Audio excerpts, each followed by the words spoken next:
Bonjour à toutes et à tous, aujourd'hui ça va être un grand free books, il y en a énormément. Mais bon, je pense que ça va aller vite puisqu'il y a des livres qui n'ont pas vraiment de description, pas vraiment de résumé au dos. Et donc je vais commencer par ces livres-là justement. Donc j'ai trouvé pas mal de livres, anciens bien évidemment, aux éditions Livres de Poche de Mazo de la Roche. Et donc je ne sais pas si ça fait partie de... En fait il y a une saga qui s'appelle Jalna. Moi j'ai pensé que c'était un peu la type suédoise Jalna, mais non, ça s'appelle Jalna. Puis j'ai l'héritage des White Ox, mais c'est le même saga je crois, parce que Jalna, il me semble c'est une propriété qui s'appelle comme ça, ou la ville, dans laquelle il y a cette famille White Ox, et puis Wakefield. Mary Wakefield. Je ne sais pas si tout ça fait partie de la même saga. C'est ça, je pense, parce qu'il y a une lexique au dos qui est propre au saga Jalna. Nous avons ici la famille White Oak. En fait, ça me fait penser un petit peu à la saga de famille casquée dans la saga de Michael McDowell. Comment elle s'appelle déjà cette saga? Vous savez, il y a des livres, la crue, la pluie... Oh, je trouve plus le nom. Mais enfin, je pense que ça fait aux éditions Monsieur de Sans l'ouverture, donc je pense que ça me fait beaucoup penser à cette saga-là. Et donc je vais vous dire un petit peu de quoi il s'agit, à peu près, au moins si vous connaissez pas. Moi je connaissais pas cette saga, donc j'ai trouvé un peu de quoi ça parlait sur internet. Donc les Jalna, ou la saga de White Oak, en anglais c'est White Oak Chronicle, est une série de 16 romans écrits par Mazo de la Roche entre 1927 et 1960, dis donc c'est grand, et retraçant le destin d'une famille de colons propriétaires terriens canadiens, les White Oak, et de leur résidence Jalna, voilà, de 1852 à 1954. Et donc ici on va retrouver ouvrage de cycle en version française, La naissance de Jalna, bien sûr j'ai pas, Matin à Jalna, Mary Wakefield, donc ça va être Wakefield, ça va être le premier de ce que j'ai en fait, normalement c'est le tome 3, moi ça va être le premier de ce que j'ai, mais c'est bizarre parce qu'en fait, Matin à Jalna c'est 1960 quand même, et la naissance de Jalna c'est 1944, donc il y a un truc qui va pas là, et puis Mary Wakefield c'est 1949, enfin c'est tout est dans le désordre au niveau des années. La jeunesse de Régny, j'ai pas. L'héritage de White Oak, j'ai. Et puis Finch, Jalna. L'héritage de les frères White Oak, Jalna. Les White Oak de Jalna, Finch, White Oak, le maître de Jalna, la moisson de Jalna, le destin de Wakefield, retour à Jalna, la fille de Rainier, les sortilèges de Jalna et le centenaire de Jalna. Ah voilà, c'est ça ce qui est marqué. Les 16 romans ne sont pas publiés dans l'ordre chronologique du récit. Ils ont rencontré un grand succès populaire et ont donné lieu à des adaptations théâtrales, cinématographiques et télévisuelles. Voilà. Et liste des titres. Hein. Bon, écoutez, c'est à découvrir, mais dommage que moi ça commence même pas par le premier, donc on verra est-ce que je me procure les deux premiers pour qu'il y ait la suite et le troisième ou pas, je sais pas. En tout cas, celui-ci, il est dans un état pitoyable, hein. Il se décompose. Il est décomposé d'ailleurs. Ceux-là encore ça va, mais bon, comme c'est des livres gratuits, je vais pas me plaindre. Hein.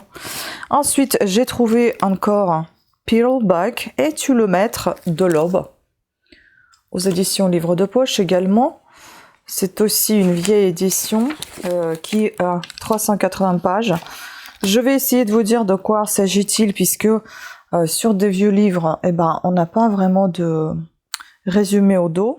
Alors, thème de ce livre, c'est guerre et histoire. Donc là, j'ai trouvé sur Booknote résumé. Bien que encore, l'Amérique n'en observe pas moins avec inquiétude en 1940 les conquêtes foudroyantes des armées allemandes sur le vieux continent. Les savants qui ont échappé à l'enfer nazi ne cessent de lancer des avertissements. Leurs collègues étudient sur l'ordre d'Hitler une arme capable de lui donner la maîtrise du monde, et il faut les dévancer si l'on veut éviter le sort de l'Europe. Le grand physicien Burton Hall assumera une double tâche, réunir une équipe de jeunes chercheurs et découvrir s'il est possible de produire et de contrôler l'énergie nucléaire. puis obtenir du gouvernement les moyens de fabriquer une bombe atomique dont la puissance de destruction suffira aux yeux des savants pour faire reculer l'ennemi. Un moyen d'intimidation, un déterrent, voilà le but de la bombe, ce qui n'empêche pas Stephen Coast, le plus proche collaborateur de Hall, d'hésiter à travailler à la création de cet instrument de mort. Et s'il change d'avis en apprenant les services infligés par les Japonais à leurs prisonniers, il reste avec beaucoup d'autres inquiets de l'avenir. Après la première réaction en chaîne du 2 décembre 1942, vient l'expérience de Nevada puis Hiroshima. Que sont-ils à voir déchaîner pareil cataclysme? La question résonne tout au long des pages où Pierre Lebock raconte l'histoire de cette découverte qui a ouvert aux hommes la route des étoiles après avoir mis fin à la guerre. C'est assez intéressant. Je crois que je suis allergique à quelque chose, un peu plus. Voilà, ensuite on a trouvé ce livre-là, plutôt en très bon état pour son ancienneté, Sainte Colline, Gabriel Chevalier.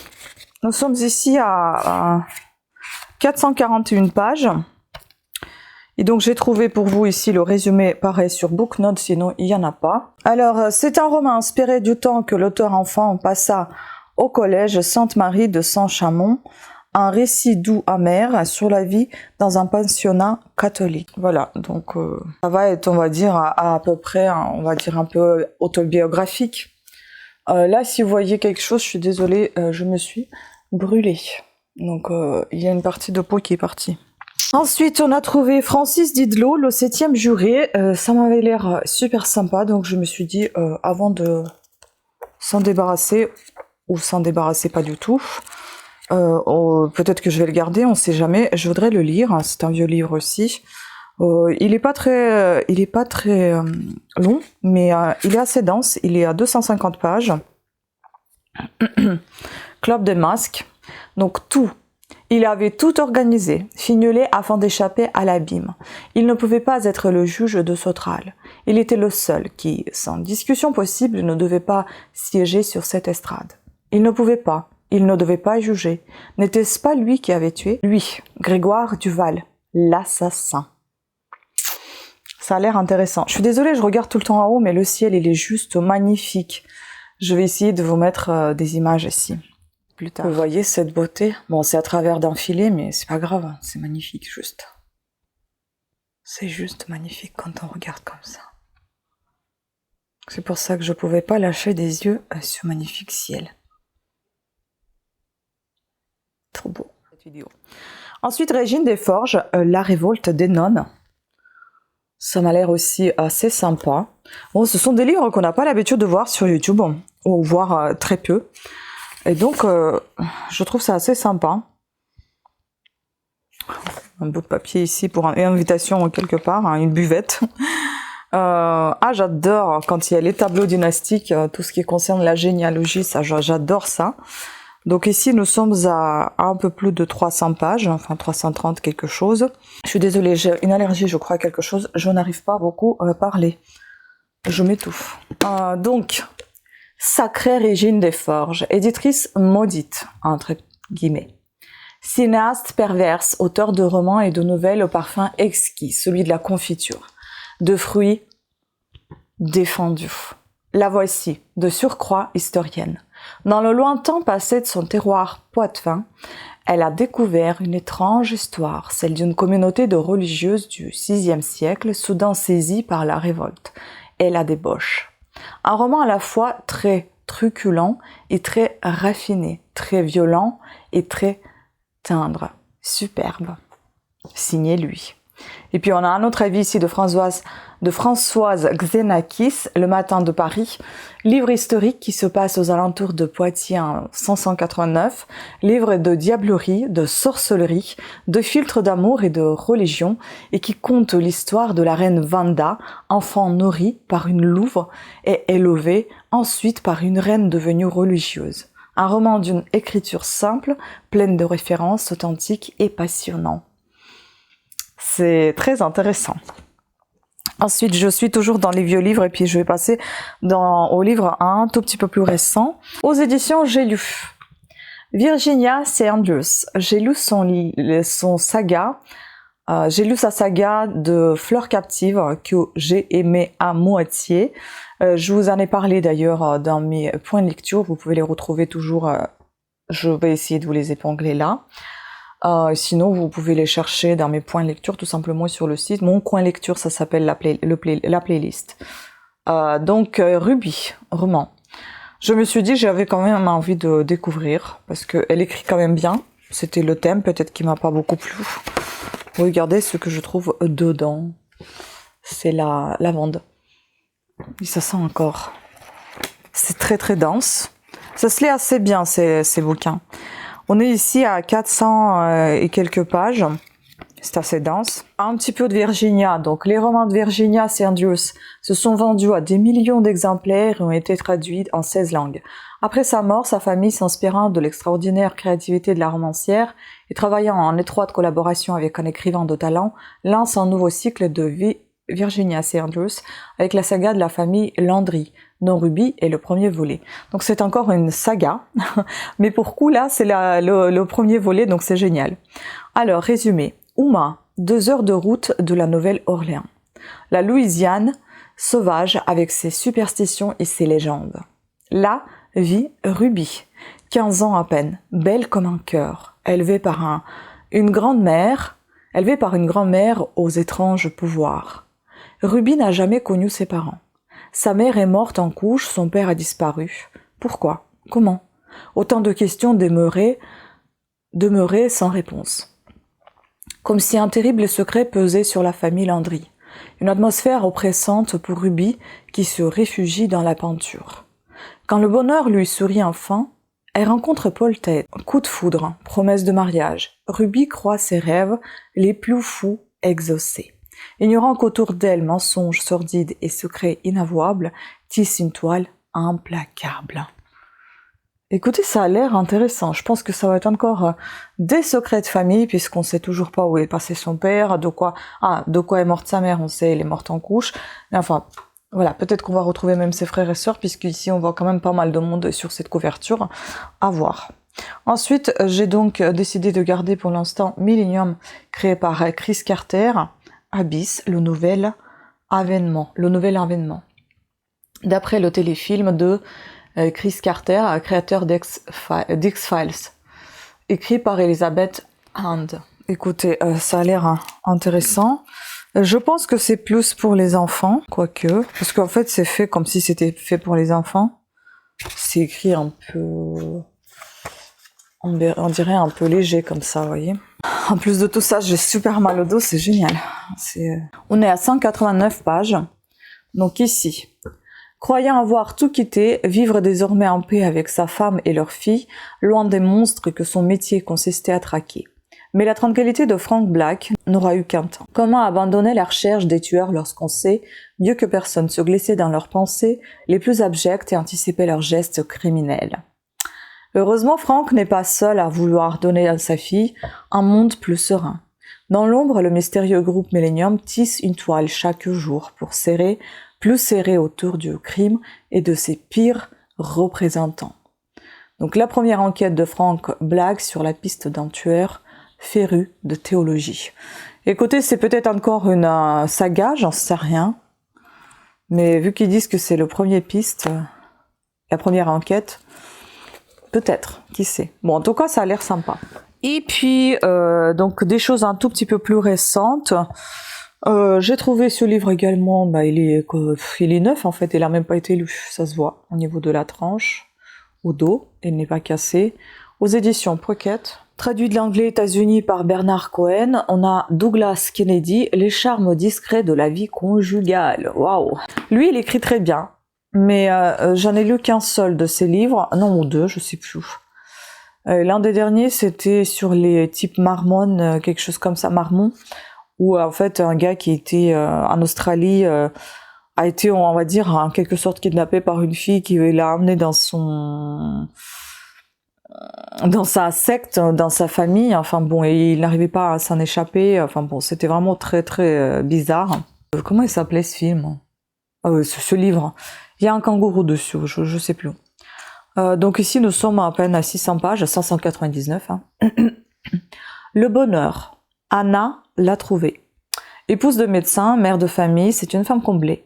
Le gentil garçon rencontré à l'université et épousé au mépris de ses parents s'est révélé un mari parfait. Sa route a pourtant dévié l'espace d'une nuit des années auparavant. Celle qui sut passer entre les gouttes de la contestation politique des années 70 se voit accusée aujourd'hui des agissements les plus subversifs. Alors qu'elle observe son existence sombrer dans l'anarchie, Anna va prendre les armes. Une plume superbe, un conteur hors pair, des dialogues brillants, la radiographie sans concession de l'Amérique, c'est un avis de question de femme. Je ne sais pas, perplexe, on verra, à découvrir. Et puis celui-ci m'a beaucoup plu, bon déjà on est à Paris, hein. Aux éditions 10-18, collection Grand Détective, Claude Isner, Le Dragon du Trocadéro. Pareil, il est quasi neuf en fait. Bon, là on voit qu'il a été loup, le dos un petit peu cassé, mais en très très bon état. En 1900, l'exposition universelle ramène à Paris une faune bigarrée de curieux, de marins, d'artistes et de scientifiques. Ichiro Watanabe et son cousin Isamu visitent les œuvres réunies sur le Trocadéro quand quelqu'un dans la foule glisse un papier dans la main de ce dernier. À peine l'a-t-il lu qu'il est abattu d'une flèche en plein cœur, à laquelle est rattachée une plume.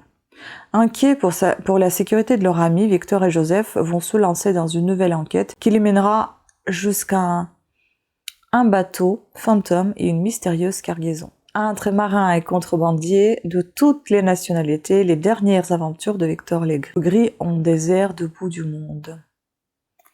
Écoutez, ça a l'air vraiment super sympa. On est ici à pas loin de 400 pages, enfin 350, quelque chose comme ça. Voilà. Bon, quand il s'agit de Paris, moi j'aime beaucoup. Et puis Caleb Carr, Le tueur de temps, ça me parle un petit peu. J'ai cru déjà avoir entendu parler de cet auteur en tout cas. C'est un roman aux éditions de Presse de la Cité. Traduction de Jacques Martinache. Nous sommes ici à un peu plus de 300 pages. Donc 2024, la toile règne sur le monde. Rien ne doit s'opposer à la circulation de l'information. Mais celle-ci est-elle encore crédible? C'était en quelle année qu'ils ont écrit 2024, je me demande. 2001. Veuve d'un expert, donc ça veut dire que ça c'est quasiment dans le futur en fait. Veuve d'un expert en effet spécieux, récemment assassiné, Vera Price remet à Gideon Wolf, professeur de psychologie criminelle à New York, un disque montrant les images du meurtre de la présidente des États-Unis, commis 5 ans plus tôt. Mais dans la foule au lieu du visage 1000 fois vu de l'assassin, un diplomate de l'ambassade d'Afghanistan. Wolf découvre les traits d'un inconnu. L'image diffusée dans le monde entier n'était qu'un faux. Les investigations du psychologue le conduiront à Malcolm Tressalian, génie infirme et solitaire, sorte de capitaine Nemo du XXIe siècle dont le Nautilus serait un vaisseau spatial. Avec cette fable des temps modernes, l'auteur de L'aliéniste et de l'ange des ténèbres opère une brillante incursion dans le monde de l'anticipation où il fait montre de la même virtuosité érudite que dans son exploration du passé. Ça a l'air sympa, voilà. Et enfin, le dernier livre, qui n'est pas vraiment un livre pour lire, bouquiner, enfin c'est plutôt pour apprendre, donc c'est J. Brandebourget, et c'est la scénographie, donc scénographie semi-programmée, système Prévost-Delaunay, aux éditions Fouché. Il manque le dos de couverture. On est ici à 336 pages. Ma mère, elle savait faire de la scénographie, plus maintenant, je pense qu'elle sait plus le faire. Je sais pas si elle s'en rappelle, elle avait un cahier, elle faisait des cours, et ça me donnait envie aussi d'apprendre, et il y a très très longtemps. Il se décompose littéralement ce bouquin. Et donc voilà, peut-être que je vais pouvoir apprendre quelque chose. En fait, scénographie, c'est quelque chose où vous pouvez écrire un mot raccourci, en fait, un signe va désigner quelque chose. Mais je ne sais pas si j'apprendrai vraiment, c'est des abréviations en fait, si vous voulez. Je ne sais pas si j'arriverai à apprendre ça, mais ça me donne envie de comprendre au moins comment ça fonctionne. Voilà. Ça a l'air sympa. Voilà, écoutez, c'était tout pour cette vidéo. Elle était longue, j'en suis navrée si c'était trop pour vous. Mais en tout cas, je pense que ce sont des bonnes lectures, hein, des futures bonnes lectures, même si ce sont des livres qui ne sont pas d'actualité aujourd'hui, on va dire. Mais je pense que ce sont des livres assez intéressants. Voilà, pensez à vous abonner, à activer la petite cloche de notification. Je vous embrasse et je vous dis à très très bientôt. Ciao.